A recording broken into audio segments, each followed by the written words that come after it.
Diversai nazioni del mondo construas cition spektaton en la nomo de tut monda patrinezo, kai amo, kai la curaza forto de musico.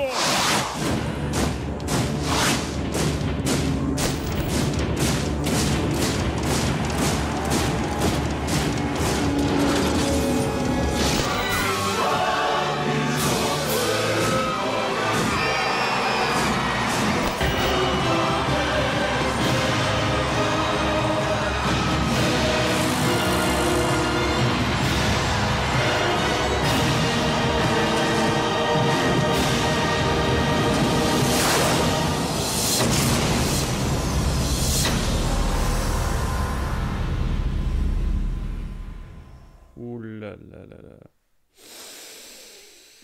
Vous le sentez, le parfum de la nostalgie? Oh là là. 30 ans après, j'ai toujours autant de frissons en regardant ce teaser, c'est dingue. C'est un album qui est tellement inspiré, qui est tellement puissant, qui est très très puissant et tellement sous-estimé. Et j'avais envie, 30 ans après, j'avais envie de savoir et de voir avec vous vraiment comment cet album sonne encore aujourd'hui. On va se replonger, on va se prendre un bol de nostalgie aujourd'hui, on va se replonger ensemble dans cet album, on va s'écouter les chansons. Je vais vous donner un peu mes impressions, les impressions que j'avais à l'époque, les impressions que j'ai aujourd'hui.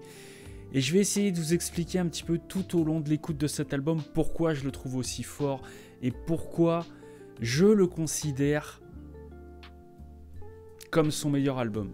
J'ose le dire aujourd'hui. Alors vous voyez, j'ai un vieux casque sur ma tête, un truc qui est vraiment usé. Mais ce casque-là, j'aime bien son son. C'est pas un casque audiophile, mais c'est un casque qui a un bon son, qui est confortable et sur lequel j'aime bien écouter des fois des morceaux. Il y a 30 ans, j'allais acheter l'exemplaire cassette au Leclerc de mon quartier. Et je me revois encore revenir chez moi avec ce double album. J'ai toujours cet exemplaire que j'ai acheté au Leclerc de mon quartier il y a 30 ans. Voilà, c'est cet exemplaire avec les cassettes à l'intérieur. Alors la boîte a un petit peu vécu évidemment parce que je l'ai quand même beaucoup écouté, mais voilà, c'est plein de souvenirs quand je vois ça, quand j'ai ça entre les mains. 30 ans, purée, 30 ans. Alors, ça commençait évidemment par Scream. Alors, Scream, c'est pas un titre inconnu parce qu'il était sorti quelques jours avant, parce qu'on avait eu le clip, parce qu'il passait à la radio. J'avais acheté le CD de titres et j'ai toujours aimé ce titre parce que je l'ai toujours trouvé très percutant. Allez, c'est parti. Déjà, ce son très basse, un son très grave. Et toujours cet effet saturé, voilà. Ça, je trouve que ça donnait très bien le ton. On était vraiment sur un morceau énervé, quoi.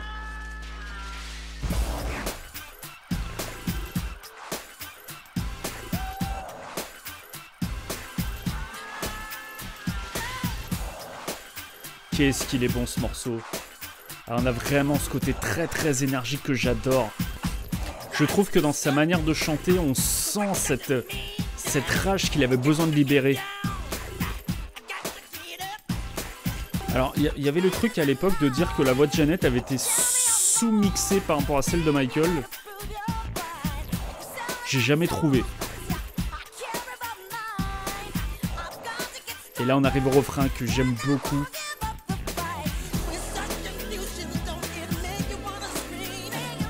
Et là encore, c'est très caractéristique de Michael, c'est-à-dire qu'on a des couplets qui sont très sombres et on a un refrain qui est toujours élevé.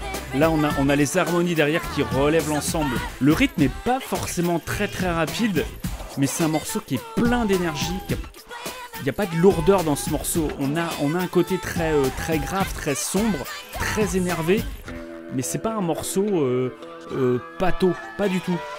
Ah, alors ça, c'est un côté un peu morphine, je trouve. On a un côté très léger, très doux. Ça, c'est du Michael typique. Et là, on repart. Bah, avec la guitare. Oh là là là là là là. Et là, on termine le morceau. Avec le son très grave. Voilà. Bah ça, ce morceau... Ok, ce morceau, il vous met KO. Je trouve qu'il donne parfaitement le ton de l'album. On est sur un morceau très grave.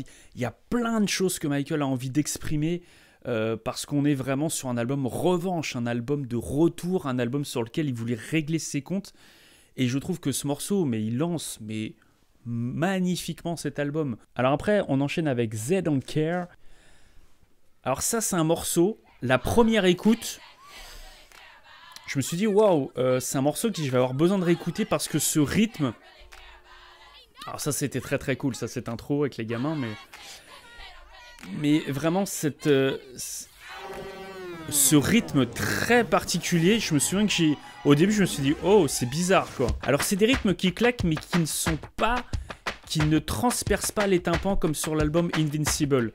On est quand même sur un bien puissant et bien percutant, mais ça ne transperce pas le tympan. Et ça, j'aimais beaucoup. Par contre, ce côté militaire, même dans la manière de chanter, très en rythme. Alors moi, évidemment, je l'ai découvert dans la première version non censurée, où les paroles n'étaient pas couvertes par ces bruits un peu parasites qui sont pas terribles, je trouve. Il y avait eu vraiment une vraie polémique avec ce morceau. Après, quand le morceau démarre un peu plus, ça m'allait mieux. Mais cette première partie qui était très rigide, j'avais plus de mal. Aujourd'hui, j'apprécie le morceau. J'ai mis un petit peu de temps, il m'a fallu, je me souviens, 5-6 écoutes pour vraiment aimer ce morceau. J'adore le paradoxe dans cette chanson.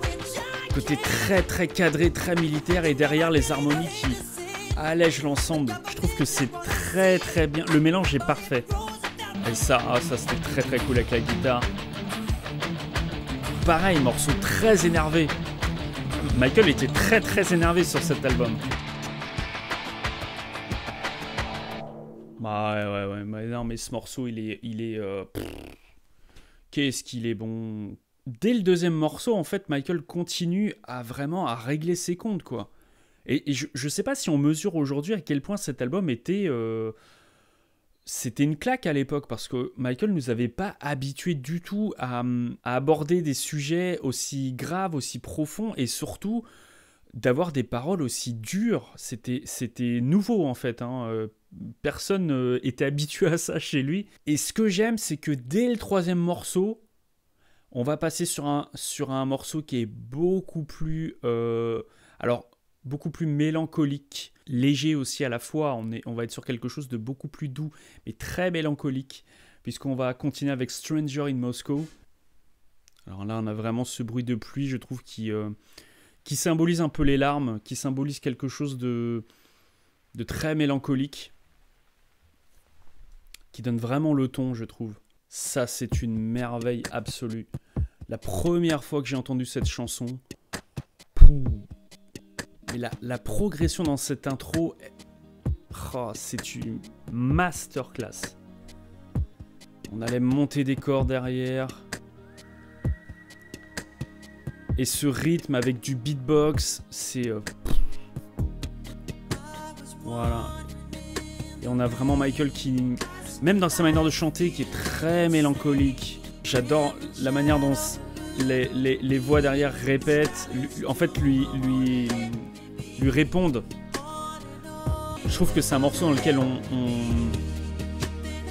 pénètre vraiment, on est entouré par la musique. Si on ferme les yeux et qu'on se concentre, c'est magnifique. Qu'est-ce que j'ai pu écouter ce morceau à l'époque. Oh là là. Je trouve qu'il y a plein d'émotions en fait qui passent quand on écoute ce morceau. Voilà, et là il va vraiment crier sa rage.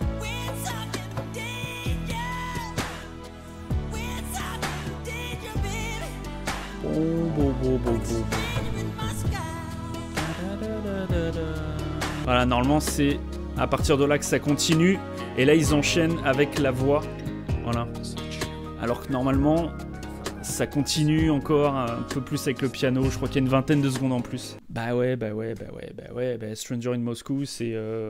voilà. Hein, 30 ans. Et ce morceau à 30 ans, il est intemporel. Je trouve que ces 3 premiers morceaux, Scream, They Don't Care et Stranger, on est sur 3 morceaux. Franchement, 30 ans après, tu les ressors aujourd'hui. Je trouve pas que ce soit nécessairement marqué années 90. Je trouve pas. Je trouve que cet album, il a un côté très très intemporel. Alors peut-être un peu moins sur le prochain morceau, This Time Around. Alors ça, je m'en rappelle qu'à l'époque, quand je l'ai écouté, c'était très street, presque un peu rap, je dirais. Et on avait vraiment cette grosse basse, ce boom vraiment très grave, très puissant. Ah ouais, il y a vraiment de la basse là. Hein. Je trouve que c'est un bon morceau en 4e position. On est moins sur un banger que les 3 premiers. Je dirais que c'est peut-être un des morceaux les plus faibles de l'album. Et encore, c'est relatif quand je dis ça parce que je trouve que c'est un morceau qui passe bien, même encore aujourd'hui, avec ce côté très ronflant, grosse basse, etc. Mais effectivement, on est sur une rythmique, on est sur un côté un peu plus lourd, peut-être un peu plus dans l'esprit de ce qu'on va retrouver ensuite sur Invincible. Mais avec un son moins nasal et avec une boîte à rythme qui va moins fracasser les tympans. Ouais, là, on va arriver sur le rap de Notorious Big que j'aime beaucoup sur ce morceau. Ça, c'est la partie que j'adore. Ça, c'était la partie que j'adorais à l'époque écouter.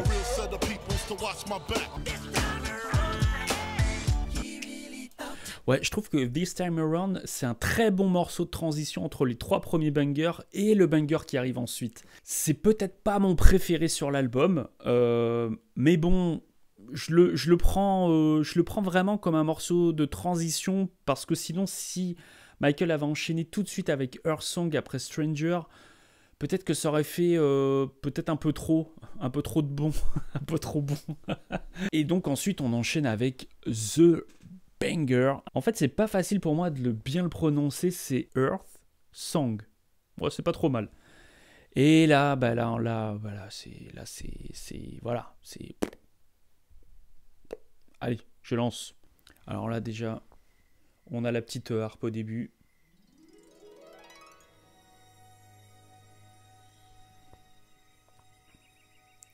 Ça, j'adore quand Michael prend le temps de poser une chanson, de commencer à construire le cadre, la toile de fond. On écoute, on est dans une forêt tropicale, on sent bien l'ambiance tout de suite. Et après on a les petites notes de piano.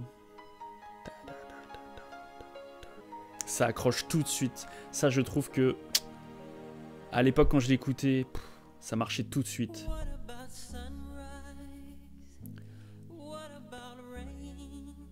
Là, on est vraiment sur un accompagnement très simple. Je trouve qui pose bien le cadre où Michael... On se concentre en fait sur le message. Ah, avec ses cordes derrière. Qu'est-ce que c'est beau. Et on arrive sur le refrain. Qui est simplissime en fin de compte. Voilà, sur le deuxième couplet, on a un petit peu plus de matière derrière. Mais en restant toujours assez discret pour bien se concentrer sur les paroles du couplet. Allez, on envoie la batterie, ça j'adore. Ça c'est puissant. Ça c'est l'émotion en l'état pur. Michael savait très bien soigner ses brides, je trouve, pour relancer ensuite la dernière partie du morceau. Et là, on envoie tout. Le crescendo, le fameux crescendo de Michael qui savait tellement bien faire ça. Et là, on va avoir sa voix déchirée qui va être... On sent l'émotion.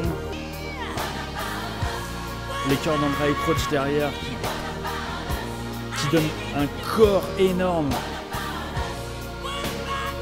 Et Michael qui se déchire la voix. Qu'est-ce que c'est puissant. En prestation vocale, je trouve que c'est une de ses meilleures. Elle est dans cette chanson. Ce morceau, c'est une masterclass absolue.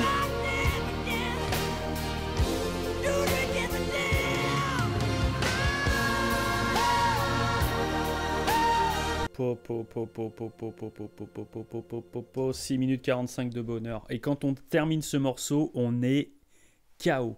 On est KO. on vient d'écouter un truc surpuissant. Je me souviens que la première fois que j'ai entendu ce morceau, je me suis dit waouh, mais qu'est-ce qui nous a pondu là? Pour moi, il enterre tout ce qui se fait aujourd'hui. Déjà, en termes de production, c'est un modèle du genre. En termes de prestations vocales, c'est juste phénoménal. C'est phénoménal. Là, on est sur une thématique que Michael abordait déjà dans ses précédents albums, parce que voilà, la thématique de la préservation de la terre, de la paix sur terre, et Dieu sait qu'aujourd'hui on en aurait besoin, c'était des thèmes qui lui étaient chers, et je trouve que ça atteint son apogée sur History avec cette chanson. C'est la crème de la crème, voilà, avec Man in the Mirror, je dirais. Et ensuite on enchaîne avec un morceau qu'il fallait lire entre les lignes à l'époque, puisque DS, on va entendre que Michael dans le refrain dit Dom Sneddon, alors qu'en fait c'est Tom Sneddon. Voilà, c'était donc pour parler du procureur qui l'avait poursuivi en 1993, un procureur avec une histoire un peu particulière. C'était un procureur qui avait des méthodes qui étaient très décriées, qui étaient très très borderline, et on sent que Michael dans cette chanson avait besoin de régler ses comptes.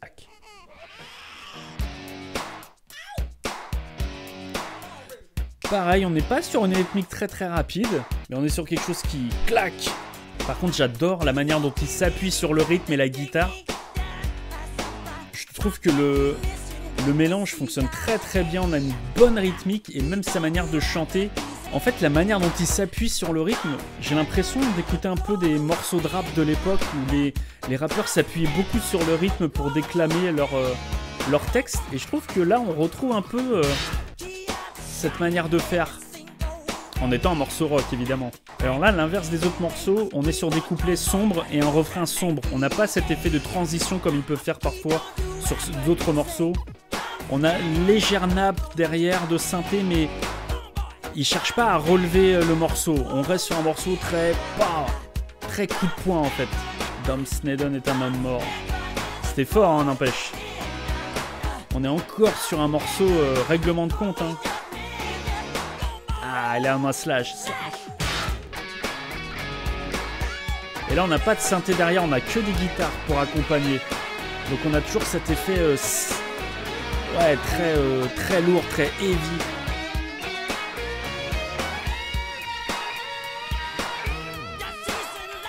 Et on va finir avec le fameux coup de pistolet. Voilà. Et là, la messe est dite. Il a réglé ses comptes. C'est un morceau qui est très sombre, hein, très sombre. Michael a pas forcément cherché à relever, comme je disais tout à l'heure, il n'a pas cherché à relever les refrains comme il faisait parfois sur plein d'autres morceaux où on a vraiment ces couplets très sombres, et au moment du refrain où ça s'allège, là non, on est sur un morceau vraiment très dur du début à la fin. Et après on enchaîne avec, à l'époque, c'était quand même une première, Michael qui rappait en quelque sorte, parce que sur Money, on a vraiment des couplets qui sont déclamés un peu à la manière d'un rap, d'un slam, on est un peu à cheval entre les deux. C'était un morceau très particulier, mais que j'ai tout de suite aimé. C'est marrant, hein. Les rythmiques sont très travaillées comme sur History, il faut l'avouer, hein. Et on est encore sur un morceau règlement de compte, puisque Michael s'adresse aux gens pour qui l'argent passe en premier, qui sont prêts à tout faire pour gagner de l'argent. Ça fait écho avec l'affaire de 93. Voilà. Il chante pas là, hein. On est plus dans le rap en fait. Et là on s'envole. Voilà, avec les nappes de synthé derrière. Ça c'est du Michael classique.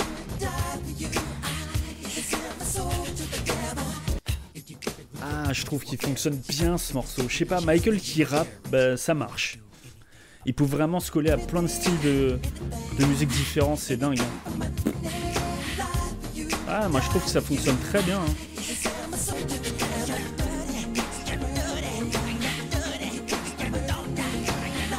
Sur les 7 premiers morceaux, on va dire qu'il y a vraiment Scream, They Don't Care, Stranger, DS et Money, donc ça fait quand même 5 morceaux sur 7 qui vraiment ont un écho avec l'affaire de 93. Donc on est quand même sur une thématique qui est présente. On est vraiment sur un album très très personnel et on sent que cette affaire l'avait énormément affecté, qu'il avait besoin d'exprimer plein de choses.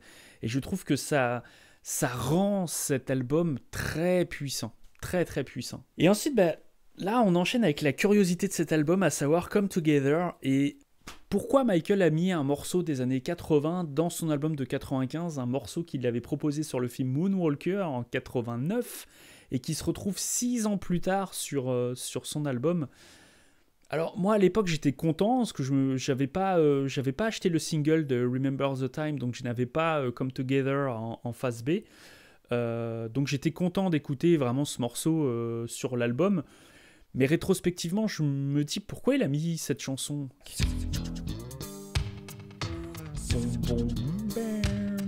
Alors on est dans la version courte sur l'album parce qu'on est sur la version de 4 minutes contre un peu plus de 6 minutes pour la version non éditée.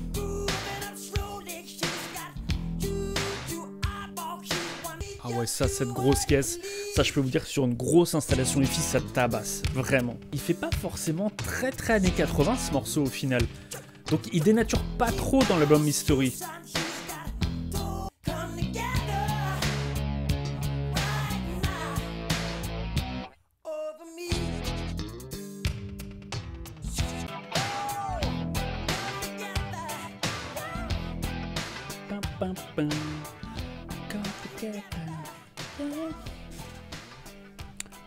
Bah ouais, non, mais Come Together, il fonctionne très très bien. Moi, j'ai rien à dire. En fait, j'ai rien à dire sur le morceau en lui-même que j'aime énormément. Et je trouve finalement que musicalement, il s'intègre bien. Moi, je trouve qu'il s'intègre bien. Vous me direz en commentaire si vous êtes d'accord avec moi ou pas sur Come Together. Moi, je trouve qu'il s'intègre plutôt bien dans l'album. Il est pas trop en décalage avec l'album, avec le style général de l'album. Je me dis juste, ouais, c'est bizarre de l'avoir mis sur l'album History, alors que je trouve que peut-être à la place, ce qui aurait été parfait, ça aurait été d'inclure Is It Scary. Oh, si Michael avait mis Is It Scary, alors là, cet album, on atteignait les sommets. Alors on enchaîne ensuite avec le morceau Guimauve, le morceau... plein de sucre de l'album qui est donc You're Not Alone, une composition de R. Kelly. On sait que R. Kelly absolument plagié un instrumental de producteur belge. Bon Michael en savait rien parce que voilà, R. Kelly lui a apporté la maquette. Michael a dit c'est cool, ouais, je vais l'enregistrer. Il l'a enregistré et après coup on s'est rendu compte que R. Kelly avait complètement plagié. Je crois qu'il a été condamné pour ça d'ailleurs. Alors le clip, moi j'étais pas fan du tout du clip, même à l'époque, je le trouvais pas terrible ce clip. Mais la chanson, je trouve qu'elle est bien, elle est bien.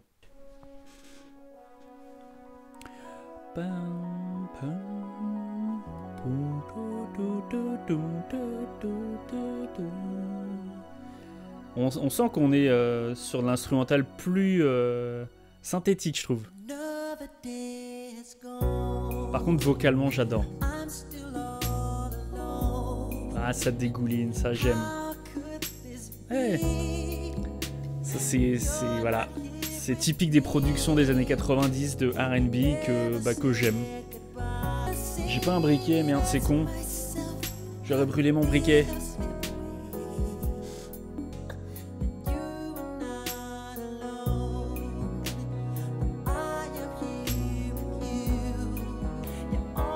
Alors c'est très typique des productions de R. Kelly de cette époque. En fait, c'est marrant parce qu'il est extraordinairement long. Il fait 5 minutes 44 pour un slow. C'est long en fait. Et alors on va arriver sur cette fameuse note. En fait, c'est la même, mais collée 2 fois, 3 fois. Voilà. Donc on a l'impression que c'est Michael qui fait cette variation. En fin de compte, non, c'est un collage. 3 fois de suite.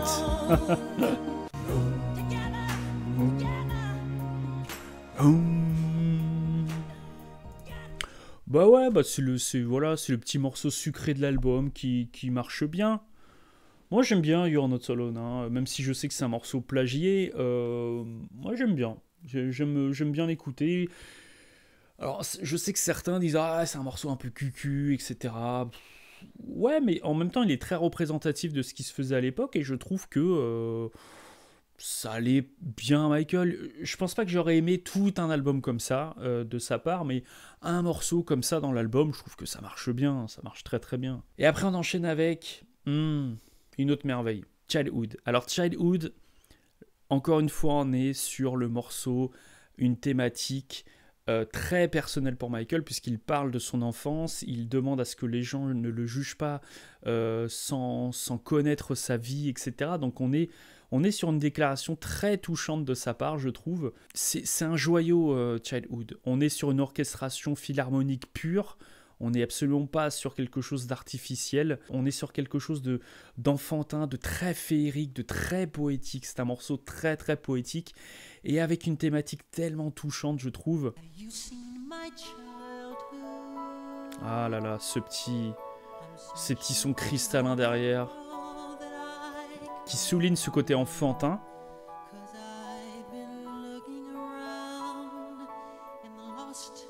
Et cette maîtrise de sa voix dessus est superbe. Cette montée là. Ça fait les frissons, ça. C'est très très beau. Les arrangements et l'orchestration sont formidables. Certaines personnes n'aiment pas ce morceau. Je comprends pas. Parce que on sent que c'est un cri du cœur, je trouve. Il y a un côté un peu Someone in the Dark, je trouve, dans cette chanson. Qu'est-ce que c'est touchant, je trouve.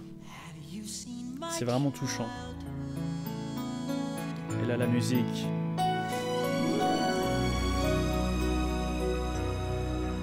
C'est presque une musique de film. La chanson en elle-même est un film. L'enfance que je n'ai jamais connue.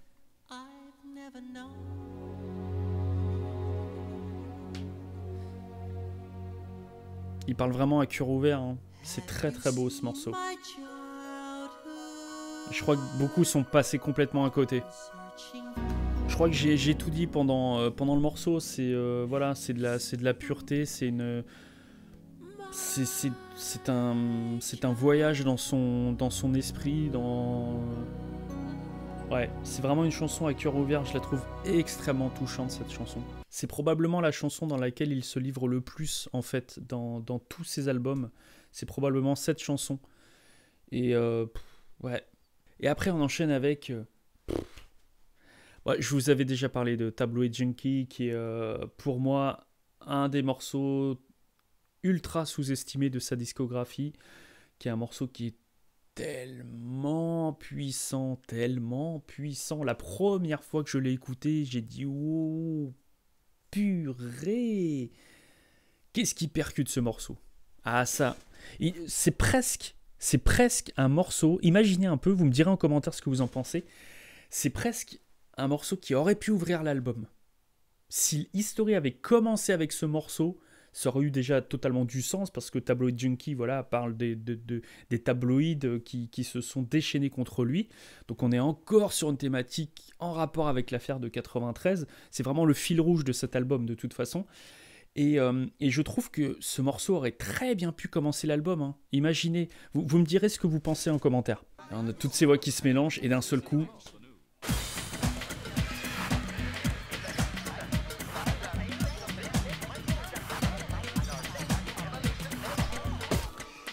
Et là, je trouve que ça symbolise une mitraillette. En fait, il mitraille les tabloïds. Encore une fois, on est sur une musique imagée. C'est ça que je trouvais très fort en fait chez lui. Et là, le refrain.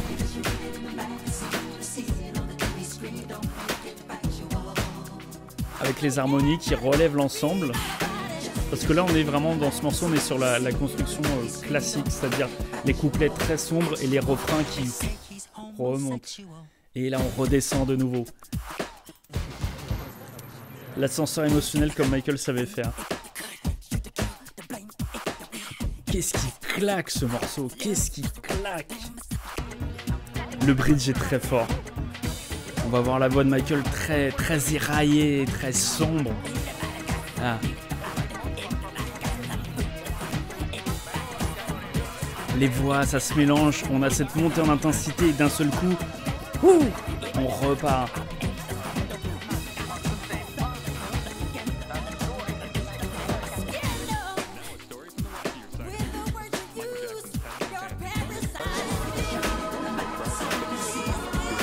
Ah là là, cette montée en intensité.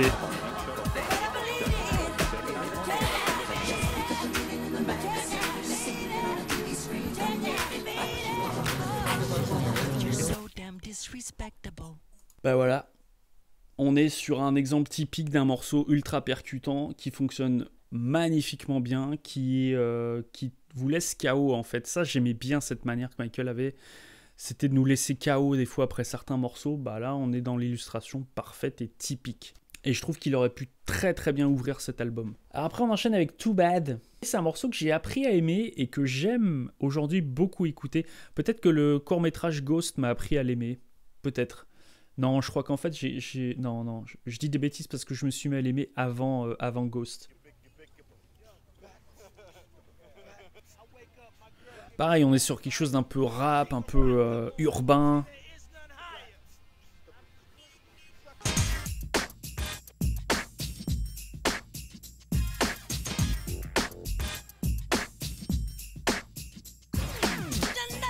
Et pareil, les petites harmonies pour remonter l'ensemble.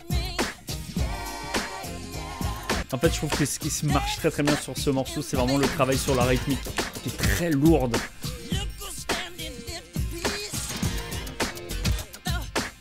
Là, les gens qui aiment les rythmiques très lourdes, là on est servi avec Too Bad. Et c'est un peu comme DS, on est sur un morceau sur lequel il n'y a pas beaucoup de transition entre les couplets et les refrains. On reste sur une ambiance très dark et très lourde. Et on va arriver sur le rap de Shaquille O'Neal. Alors moi à l'époque ça m'avait surpris parce que je savais pas que Shaquille O'Neal faisait du rap en fait. Ah, voilà le rap.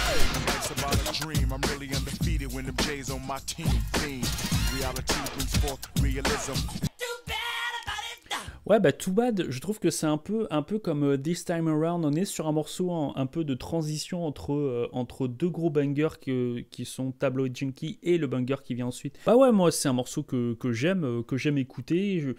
En fait, j'aime ce côté très... la rythmique très lourde, très urbaine.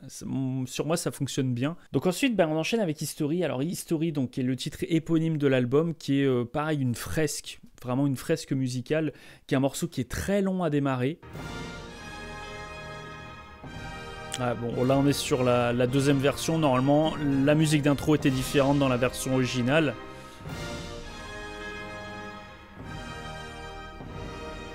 Essayez de trouver un pressage original parce que c'est dommage d'avoir cette intro modifiée.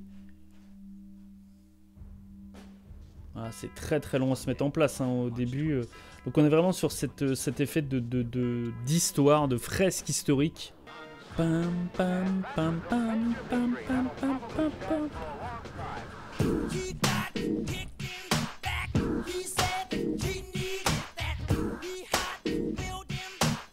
Là, on est dans les couplets, on est sur une rythmique avec une caisse claire qui claque un peu. On se rapproche un peu sur l'effet Invincible, je trouve. Mais par contre, sur les refrains, là, c'est doux. On a le petit claque. Voilà. On a un côté presque un peu... un petit peu marche militaire, mais joyeuse, un peu patriotique, je sais pas, un côté...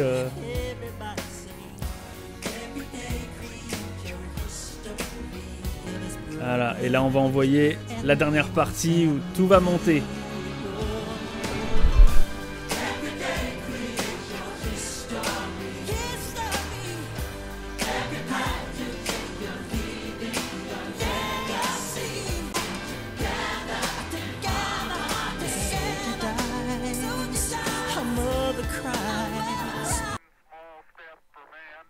C'est un petit pas pour l'homme, un bond de géants pour l'humanité.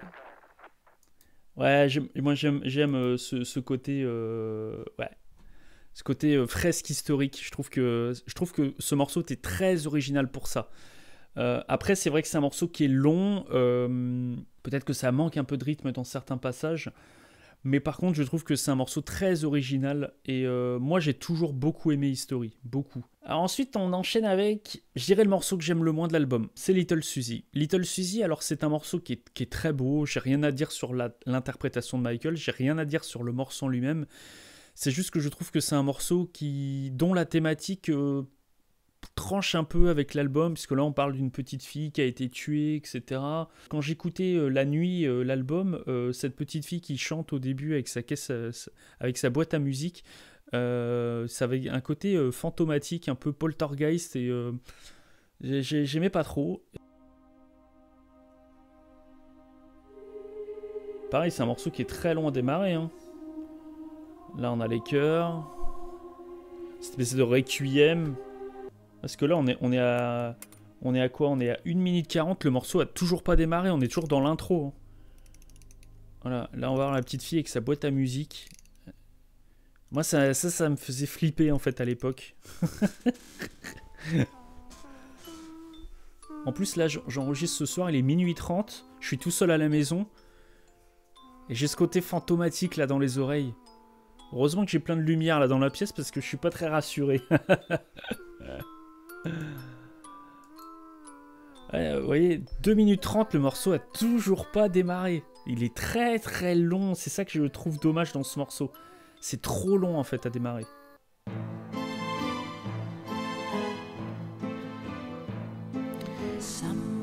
Quelqu'un a tué la petite Suzy.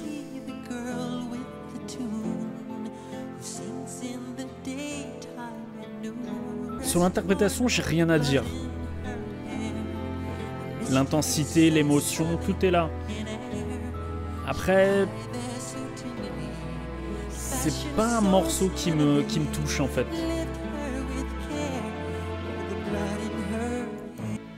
Voilà, on en termine après plus de 6 minutes quand même.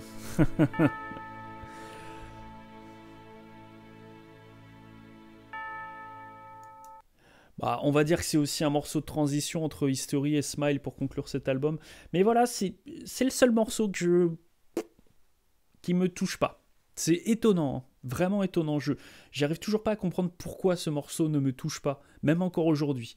Bah, je retire ce que j'ai dit tout à l'heure. Peut-être que s'il avait mis Is It Scary à la place de Little Suzy, on aurait eu un album parfait. En tout cas, on termine ensuite par... Bah, vous savez que j'affectionne énormément Smile. Vous savez que c'est mon morceau préféré de l'album, probablement.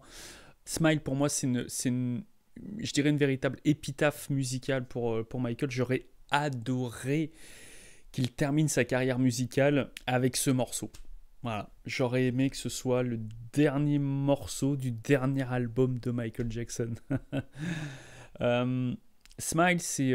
alors évidemment, il y a la version de Nat King Cole qui est aussi très très belle, que je vous invite à écouter d'ailleurs si vous ne la connaissez pas.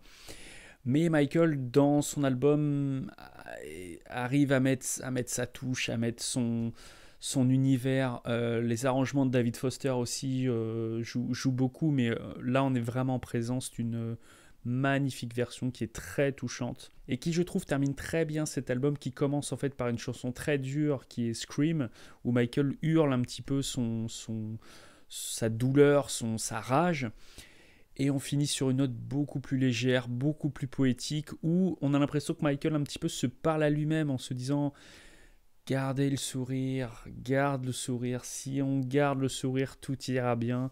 Et je trouve que c'était un magnifique morceau pour finir cet album.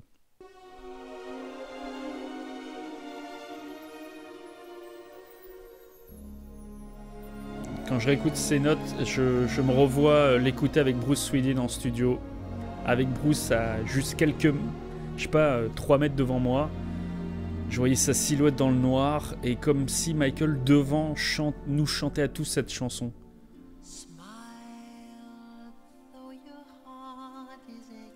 Avec ce son qui était éblouissant dans le studio.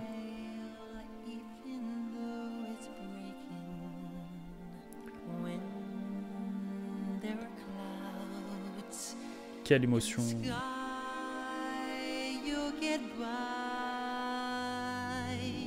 Et là, on a la petite touche de modernité par rapport à la version de Nat King Cole. Voilà, avec cette rythmique.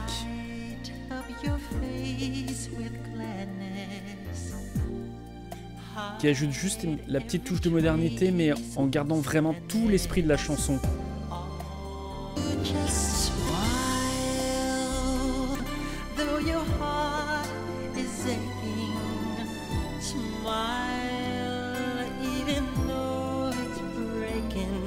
Je parle pas parce que...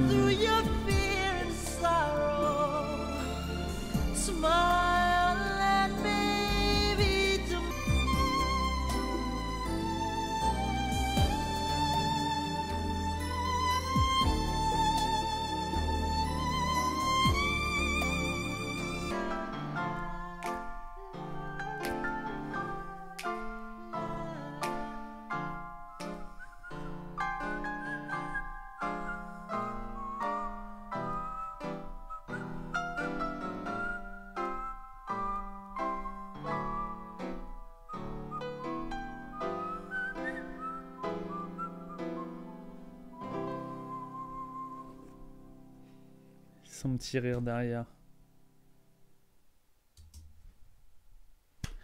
Que dire? Que dire? C'est un morceau qui me touche beaucoup, qui me touchera toujours beaucoup de toute façon, donc je crois que j'ai pas forcément de mots à exprimer pour cette chanson. C'est juste une merveille et voilà. Et comme je l'ai dit, ça finit magnifiquement bien cet album. J'étais très content de réécouter cet album dans sa totalité. Je le fais quand même plusieurs fois par an, je dirais. Et à chaque fois, je suis frappé par la solidité de cet album. C'est un album très, très, très solide. Même les titres plus... je vais pas dire faibles parce que c'est pas le bon terme pour moi. Il y a pas de titre faible. Il y a des titres qui me touchent moins, peut-être des titres légèrement moins percutants ou peut-être moins chargés en émotions, qui fonctionnent peut-être un tout petit peu moins bien, mais on reste globalement sur une production qui est très très solide. C'est un album très solide, History, hein. Vraiment. Je comprends pas en fait ce désamour, je dirais plus de la part du grand public, c'est-à-dire en dehors du cercle des fans, c'est-à-dire le public large, au sens large du terme. Il m'est arrivé de voir des commentaires en disant « Ah ouais, Michael, on va dire que jusqu'à Dangerous, c'était bien, puis après, ça a été en déclinant. » J'ai envie de dire « Non, non, attendez, il y a History. Après, c'est peut-être allé un peu plus en déclinant, parce que les priorités de Michael ont changé, parce que il est arrivé à un point dans sa vie où je trouve que ses inspirations étaient moins efficaces, même s'il a encore fait quelques belles compositions, hein, voilà. Mais voilà, je trouve que l'album suivant a souffert de plus de choses. History, pour moi, c'est le chant du cygne. C'est le dernier grand album, et je dirais que c'est presque l'aboutissement de tout son parcours musical depuis la fin des années 70 avec Off the Wall. Je dirais que dans History, on est dans l'aboutissement de tout ça. On est sur des thématiques qui sont très fortes, on est sur des grosses productions, on est vraiment sur des morceaux qui sont très solides, et je dirais à la réécoute de cet album-là ce soir, je trouve que c'est un album qui est encore très moderne. En fait, c'est un album intemporel, et je trouve que c'est la marque des grands albums. Les grands albums ne se démodent pas parce qu'on y trouve toujours une réelle source d'inspiration et une réelle puissance musicale. Pour moi, History mériterait vraiment de figurer parmi ces albums parce que je trouve que c'est un album qui a été très dénigré. Je pense qu'il a souffert de l'image de Michael à cette époque, qui sortait de cette affaire de 93, et je pense que c'est ce qui fait que la réception de cet album a été un petit peu plus mitigée, alors que je trouve que c'est indéniablement son album le plus personnel, c'est indéniable. C'est l'album qui aborde des thématiques les plus, je dirais, les plus adultes. C'est presque un album de la maturité. Et je trouve, pour terminer, que 30 ans après, bah, cet album est toujours aussi bon. Il est toujours aussi puissant. Et je me revois toujours découvrir cet album dans ma petite chambre, dans notre HLM familial à Aubervilliers, au 18e étage de ma tour. Je me revois très très bien avec le poste derrière moi et j'avais mis lecture et je découvrais cet album et je le prenais comme une claque et 30 ans après, je ressens toujours cette émotion et je me revois toujours découvrir cet album que j'ai tellement attendu à l'époque. Et l'album ne m'a absolument pas déçu. Pas du tout. J'ai pas été déçu un seul instant par cet album. Quand j'ai écouté History, je me suis dit waouh. Et c'était que le début d'une longue promotion qui allait être formidable.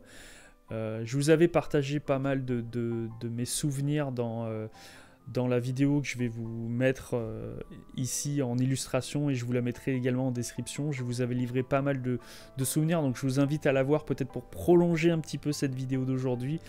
Vous me direz, vous, en commentaire, ce que vous pensez de l'album History. Vous me direz si pour vous c'est un de ses plus grands albums ou pas. En tout cas, comme toujours, pour moi, ce genre de vidéos, j'adore les faire parce que j'aime partager mes impressions avec vous et j'aime bien que vous me les partagiez également en commentaire. Donc, même si je ne réponds pas à tous les commentaires, en général, je les lis. Donc, n'hésitez pas à me laisser vos impressions. Il y a de grandes chances que je lise votre commentaire. En tout cas, je vous remercie d'avoir regardé cette vidéo. J'ai conscience qu'en ce moment je ne sors pas beaucoup de vidéos, mais comme je l'ai dit sur les réseaux sociaux, je suis en pleine écriture de mon livre. L'écriture avance, voilà, ça avance, le projet avance, mais ça me demande beaucoup de temps et beaucoup d'énergie, donc j'ai moins de temps à consacrer aux vidéos, donc c'est pour ça que je vais faire des vidéos un peu plus spontanées dans ces prochaines semaines et dans ces prochains mois. Mais en tout cas, je vais continuer à essayer de sortir des vidéos, c'est promis. N'hésitez pas à vous abonner à la chaîne, c'est pas grand chose, mais ça m'aidera beaucoup à la visibilité de mes futures vidéos. Merci encore, je vous dis à très bientôt pour d'autres vidéos. Ciao.